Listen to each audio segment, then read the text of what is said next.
ನಮ್ಮ ಧರ್ಮಪಿತ ಅಪ್ಪ ಬಸವಣ್ಣವರೇ ಧರ್ಮಗುರು, ಇಷ್ಟಲಿಂಗವೇ ದೇವರು. ಈ ನಮ್ದು ಸಿದ್ಧಾಂತ ಶಿಖಾಮಣಿ ನಮ್ದು ಧರ್ಮ ಗ್ರಂಥ. ಯಾರ್ದು? ವೀರಶೈವರು. ಅವರು ಈಗ ನೋಡಿ, ಶೈವಿಸಮ್ ವೈಷ್ಣವಿಸಮ್ ಎರಡು ಹಿಂದೂಗಳಲ್ಲಿ ಬರುತ್ತೆ. ಶೈವದಲ್ಲಿ ಸಪ್ತ ಶೈವಗಳು ಬರ್ತವೆ. ಆ ಸಪ್ತ ಶೈವಗಳಲ್ಲಿ ವೀರಶೈವ ಒಂದು. ಅದಕ್ಕೆ ನಮ್ದು ವೀರಶೈವ ಅಲ್ಲ ಅಂತ ನಾವು 50 ವರ್ಷದಿಂದ ಹೇಳ್ತಾ ಇದೀವಿ. ಅದನ್ನ 1904ರಲ್ಲಿ ವೀರಶೈವ ಅಂತ ಸೇರಿಸಿ ಹೊಡೆದು ಬಿಟ್ರು. ಅವಾಗ ಹೊಡೆದಿದ್ದು ಈಗ ಹೊಡಿತಾ ಇಲ್ಲ, ಏನು ಮಾಡ್ತಾ ಇಲ್ಲ. ಯಾವಾಗಿಂದನೂ ಲಿಂಗಾಯತ ಲಿಂಗಾಯತ ಲಿಂಗಾಯತ ಅಂತಾನೆ ಇದೆ.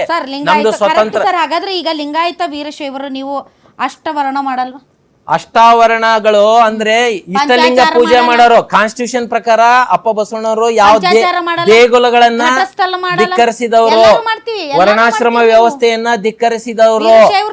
ಆದ್ರೆ ಫಾಲೋ ಮಾಡೋರು ಶಿವನ್ ಪೂಜೆ ಮಾಡ್ತೀರಲ್ಲ ಸರ್ ನೀವು, ದೇವಸ್ಥಾನದ ಶಿವನ್ ಪೂಜೆ ಯಾರು ಮಾಡ್ತಾರೆ ಹೇಳಿ? ಅದು ಜನಗಳು ಮಾಡ್ತಾ ಇದಾರೆ ಅಂದ ತಕ್ಷಣ ಅದು ನಮ್ದು ಧರ್ಮದ ಜ್ಯೋತಿರ್ಲಿಂಗಗಳಿಗೆ ಯಾರು ಬರ್ತಾರೆ? ಈಗ ನಿಮಗೆ ಒಂದು ಎಕ್ಸಾಂಪಲ್, ಪಂಚಪೀಠಗಳಲ್ಲಿ ಯಾರು ಇರೋದು ಸರ್? ಸರ್ ಒಂದ್ ಎಕ್ಸಾಂಪಲ್ ಕೊಡ್ತೀನಿ, ದಯವಿಟ್ಟು ಮಾಡಲ್ಲ. ನಿಮ್ ಸಮಸ್ಯೆ ಇರ್ತಕ್ಕಂಥ ಅದಕ್ಕೆ ಎಕ್ಸಾಂಪಲ್ ಕೊಡ್ತೀನಿ ಮೇಡಮ್. ಒಂದ್ ಎಕ್ಸಾಂಪಲ್ ಕೇಳಿ, ಒಂದ್ ಎಕ್ಸಾಂಪಲ್ ಕೊಡ್ತೀನಿ ಮೇಡಮ್. ಒಂದ್ ಎಕ್ಸಾಂಪಲ್ ಕೊಡ್ತೀನಿ ಸರ್, ಒಂದ್ ಎಕ್ಸಾಂಪಲ್ ಕೊಡ್ತೀನಿ ಕೇಳಿ. ನಮ್ಮ ದೇಶದ ಕಾನೂನು, ನಮ್ಮ ದೇಶದ ಒಂದೇ ನಿಮಿಷ ಮೇಡಮ್, ಒಂದೇ ನಿಮಿಷ. ಸಮುದಾಯದ ವೀಣಾ ಕಾಶ್ಯಪ್ನವ್ರು ನಮ್ಮೊಂದಿಗೆ ಜಾಯಿನ್ ಆಗಿದ್ದಾರೆ.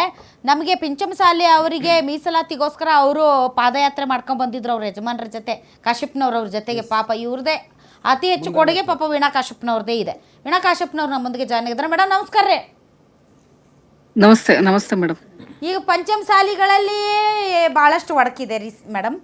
ಈಗ ತಾವೇನು ಹೇಳ್ತೀರಿ, ಏನಂತ ಬರ್ಸ್ಬೇಕಂತೀರಿ? ನೋಡ್ರಿ, ಎಲ್ಲರೂ ಒಂದೇ ಅಂತೇಳಿ ಹೋಗಿದ್ರೆ ನಮ್ದು ಹೆಚ್ಚಿನ ಸಂಖ್ಯೆಯಲ್ಲಿ ನಾವು ಪ್ರಾಬಲ್ಯತೆಯನ್ನು ತೋರ್ಸೋದಕ್ಕೆ ಸಾಧ್ಯ. ಈಗಾಗಲೇ 45 ಲಕ್ಷ ಸಂಖ್ಯೆ ಇರೋದ್ರಿಂದ ನಾವೆಲ್ಲರೂ ಒಗ್ಗೂಡಿಸ್ಕೊಂಡು ಹೋಗ್ಬೇಕು ಅನ್ನುವಂಥದ್ದು ನಂದೊಂದು ಅಪೇಕ್ಷೆ. ಜೊತೆಗೆ ನಾವು ಕಾಂತರಾಜ್ ವರದಿಯನ್ನ ನೋಡಿದಾಗ ನಾವೇನು ಹೋರಾಟವನ್ನ ಮಾಡಿದ್ವಿ, ಪಂಚಮಸಾಲಿಗಳು ಅಷ್ಟೇ ಹೇಳ್ತೀರೇನ್ರಿ? ಇಲ್ಲ ಇಲ್ಲ ಇಲ್ಲ ಇಲ್ಲ, ಇದು ನಾನು ಕಾಂತರಾಜ್ ವರದಿಯವರ ಪ್ರಕಾರ ಹೇಳ್ತಾ ಇರೋದು. ಹೇಳ್ತೀರೇನ್ರಿ? ಎಲ್ಲರೂ ಸೇರೆ ಇದು ವರದಿ ಬಂದಿರೋಂಥದ್ದು. ಲಾಸ್ಟ್ ಟೈಮ್ ಬಂದಿರೋಂಥದ್ದು ಇಷ್ಟು ವರದಿ ಬಂದಿದೆ. ನಾವ್ ಈಗೂನು ಕೂಡ ಇದನ್ನ ಇಬ್ಬಾಗ ಮಾಡಿ ನಾವು ಬೇರೆ ಅಂತ ಹೋದ್ರೆ ಇನ್ನ ಸಂಖ್ಯೆ ಕಡಿಮೆ ಆಗುತ್ತೆ. ನಾವೆಲ್ಲರೂ ಒಗ್ಗೂಡಿಸ್ಕೊಂಡು ಹೋಗೋದು ಬಹಳ ಒಳ್ಳೇದು ಅಂತೇಳಿ ನನ್ನ ಅಭಿಪ್ರಾಯ. ನಾವು ಈಗೂ ಕೂಡ ಮೀಸಲಾತಿ ಹೋರಾಟವನ್ನ ನಾವು ಯಾವತ್ತಿಗೂ ಕೈ ಬಿಟ್ಟಿಲ್ಲ. ಮೀಸಲಾತಿ ನಮ್ಮ ಸಮಾಜಕ್ಕೆ, ಪಂಚಮಸಾಲಿ ಸಮುದಾಯಕ್ಕೆ ಮೀಸಲಾತಿ ಬೇಕೇ ಬೇಕು. ಅದು ಶೈಕ್ಷಣಿಕವಾಗಿ ಹಾಗೂ ಉದ್ಯೋಗಕ್ಕೋಸ್ಕರ ಅಂತೇಳಿ ಹೋರಾಟವನ್ನ ಮಾಡ್ತಾ ಇದೀವಿ. ಕಾಂತರಾಜು ವರದಿಯನ್ನ ತೆಗೆದು ನೋಡಿದಾಗ 80%ಕಿಂತ ಮೇಲಿದೆ ನಮ್ಮ ಪಂಚಮಸಾಲಿ ಸಮುದಾಯದ ಮಾರ್ಕ್ಸು. 49ಕ್ಕಿಂತ ಮೇಲಿದ್ರೆ ಅವರಿಗೆ 2A ಕೊಡಬೇಕು ಅನ್ನೋಂಥದ್ದೇನಿದೆ. ಇದನ್ನ 80% ಇರೋದ್ರಿಂದ ನಾವೆಲ್ಲರೂ ಕೂಡ ಕಾನೂನಾತ್ಮಕವಾಗಿ, ಈಗಾಗಲೇ ಅದು ಕೋರ್ಟ್ ಅಲ್ಲಿ ಇರೋದ್ರಿಂದ ನಾವು ಬೀದಿಗಿಳಿದು ಹೋರಾಟ ಮಾಡೋದಕ್ಕಿಂತ ಕಾನೂನಾತ್ಮಕವಾಗಿ ಪಂಚಮಸಾಲಿಗಳು ನೋಡ್ರಿ, ಇದನ್ನ ನಾವು ಲಿಂಗಾಯತ, ವೀರಶೈವ ಲಿಂಗಾಯತ ಧರ್ಮ ಜೊತೆಗೆ ಇವತ್ತು ಲಿಂಗಾಯತ ಜಾತಿಯೊಳಗೆ ಲಿಂಗಾಯತ ಅಂತೇಳಿ ಜೊತೆಗೆ ಉಪಪಂಗಡ ಕೊಟ್ಟಿದ್ದಾರೆ. ಅದನ್ನ ಉಪಪಂಗಡ ಒಳಗೆ ನಮ್ಮ ಪಂಚಮಸಾಲಿ ಅಂತೇಳಿ ನಮಗೆ ಕೊಟ್ಟಂತ ಕೋಡ್ನ ಯಾರ್ದೋ ಮಾತು ಕೇಳಿ ನಮ್ಮ ಧರ್ಮ ಲಿಂಗಾಯತ ಎಂದಾಗಲಿ, ವೀರಶೈವ ಎಂದಾಗಲಿ, ವೀರಶೈವ ಲಿಂಗಾಯತ ಅಂತ ಬರೆಸಿದರೆ ಮೀಸಲಾತಿಯಿಂದ ವಂಚಿತರಾಗ್ತಾರ. ಅವಾಗ ಯಾರು ವೀಣಾ ಕಾಶ್ಯಪ್ನವರು, ಯಾವ ತಹಶೀಲ್ದಾರು, ಇವರು ಬಚನಾನಂದ ಸ್ವಾಮಿಗಳು ಯಾರೂ ಬರಲ್ಲ ತಹಶೀಲ್ದಾರ್ ಕಚೇರಿಗೆ. ಸೊ ಸದ್ಯಕ್ಕೆ ಧರ್ಮ, ಹಿಂದೂ ಧರ್ಮ, ವೀರಶೈವ ಲಿಂಗಾಯತ ಜಾತಿ ಉಪಜಾತಿ ಬರೆಸಿದ್ರೆ ಮೀಸಲಾತಿಯಿಂದ ವಂಚಿತರಾಗಲ್ಲ. ಇಲ್ಲ ನನಗೆ ಮೀಸಲಾತಿಗಿಂತ ಜಾತಿಗಿಂತ ನನ್ನ ಧಾರ್ಮಿಕ ಆಸ್ಮಿತೆನೇ ಜಾಸ್ತಿ ಅಂತಂದರೆ ನೀವು ಬರ್ಕೋಬೋದು. ಸೊ ನಾಳೆ ಮೇಡಮ್ ಏನೋ ನೀವೆಲ್ಲ ಹೇಳ್ತಿದ್ದೀರಿ ಅಂತ ಏನೇನೋ ಬರ್ಸಿದ್ರೆ ಅವ್ರಿಗೆ ಶೂನ್ಯ ಸಂಪಾದನೆ, ಪಾಪ ಮೀಸಲಾತಿಗೆ ಅರ್ಹರಿರೋರು ಪಾಪ ಅವ್ರು ವಂಚಿತರಾಗ್ತಾರಲ್ರಿ ಮೇಡಮ್. ಈ ಸಮೀಕ್ಷೆಗೂ ಇಲ್ಲ ಇದರಿಂದ ಮೀಸಲಾತಿಯಿಂದ ವಂಚಿತರಾಗೋದಕ್ಕೆ ಸಾಧ್ಯನೇ ಇಲ್ಲ. ನಾನು ಈಗಾಗಲೇ ಹೇಳ್ದೆ, ಇದಕ್ಕೆ ಕಾನೂನಾತ್ಮಕವಾಗಿ ನಾವು ಹೋರಾಟವನ್ನ ಮಾಡ್ಬೇಕಾಗ್ತದೆ ಅಂತೇಳಿ. ಖಂಡಿತವಾಗ್ಲೂ ಇದನ್ನ ಕಾನೂನಾತ್ಮಕವಾಗಿ ಹೋರಾಟವನ್ನ ಮಾಡೋದ್ರ ಜೊತೆಗೆ ಈಗಾಗಲೇ ಹಲವಾರು ಸಭೆಗಳು ನಡೆದಿದ್ದಾವೆ. ಇನ್ನೂ 1-2-3 ಸಭೆಗಳು ನಡಿಬೇಕಾಗಿದೆ. ನಡೆದಾದ್ಮೇಲೆ ಇದ್ರ ಬಗ್ಗೆ ಇಡೀ ಪಂಚಮಸಾಲಿ ಸಮುದಾಯದವರು ಯಾವ ರೀತಿ ಇದನ್ನ ಬರೆಸ್ಬೇಕು ಅನ್ನುವಂಥದ್ದು ನಿರ್ಣಯ ಆಗುತ್ತೆ. ಪಂಚಮಸಾಲಿ ಸಮುದಾಯ ಲಿಂಗಾಯತನ ಮೇಡಮ್, ನಿಮ್ಮ ಸರ್ಟಿಫಿಕೇಟ್ ಅಲ್ಲಿ ಲಿಂಗಾಯತ ಐತೇನೆ, ವೀರಶೈವ ಲಿಂಗಾಯತ ಐತ್ರಿ ಮೇಡಮ್? ನೋಡ್ರಿ, ನಮ್ಮ ಶಾಲೆ ಸರ್ಟಿಫಿಕೇಟ್ ಅಲ್ಲಿ ಬಂದಂತದ್ದು ಲಿಂಗಾಯತ ಅಂತೇಳಿ ನಾವು ಮಾಡಿದಂಥದ್ದು.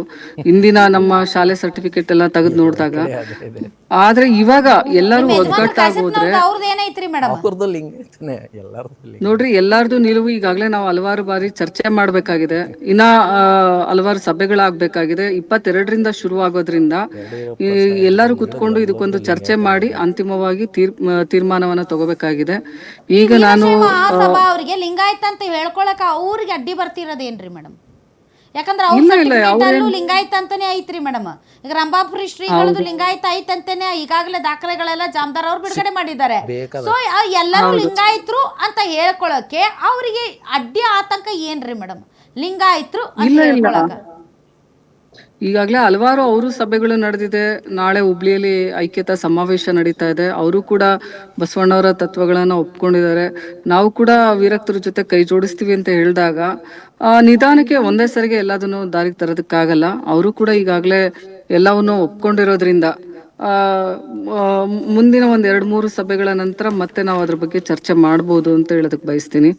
ಇವಾಗಲೇ ನೀವೆಲ್ಲ ಶ್ರೀಗಳನ್ನ ಸಂಪರ್ಕ ಮಾಡಿದ್ದೀರಾ, ಹಲವಾರು ದೊಡ್ಡವ್ರ ಜೊತೆಗೂ ಕೂಡ ಚರ್ಚೆ ಮಾಡಿದ್ದೀರಾ. ಇದನ್ನ ನನಗೆ ಅನ್ಸಿದ್ದನ್ನ ನಾನು ನಿಮ್ ಮುಂದೆ ಈಗಾಗಲೇ ನಾನು ಮಹಾಸಭಾದ ಒಬ್ಬ ರಾಷ್ಟ್ರೀಯ ಮಹಿಳಾ ಘಟಕದ ಅಧ್ಯಕ್ಷರಾಗಿ ಮಹಾಸಭಾ ಏನು ಒಂದು ತೀರ್ಮಾನವನ್ನ ತಗೊಂಡಿದೆ ಅದಕ್ಕೆ ನಾವೆಲ್ಲರೂ ಭದ್ರಾಗಿರ್ಬೇಕಾಗಿದೆ. ಮಹಾಸಭಾನ ಲಿಂಗಾಯತ ಮಹಾಸಭಾನ ಮೇಡಮ್? ಅದು ಇರೋದು ವೀರಶೈವ ಲಿಂಗಾಯತ ಮಹಾಸಭಾ. ಇವತ್ತು ಸಾಕಷ್ಟು ಆಗು ಹೋಗುಗಳನ್ನ ಚರ್ಚೆ ಮಾಡಿ ಮುಂದಿನ ಸಾಧಕ ಮೊದಲು ಲಿಂಗಾಯತ ಇರ್ಲಿಲ್ಲ, ಈಗ ಒಂದಿಷ್ಟು ವರ್ಷಗಳ ಹಿಂದೆ ಬಂದೈತಿ. ಮೊದ್ಲು ಇದ್ದದ್ದು ವೀರಶೈವ ಮಹಾಸಭಾ. ನಮಗೆ ಎಲ್ಲವನ್ನ ಒಗ್ಗೂಡಿಸಿಕೊಂಡು ನಮ್ಮದು ದೊಡ್ಡದಾದಂತ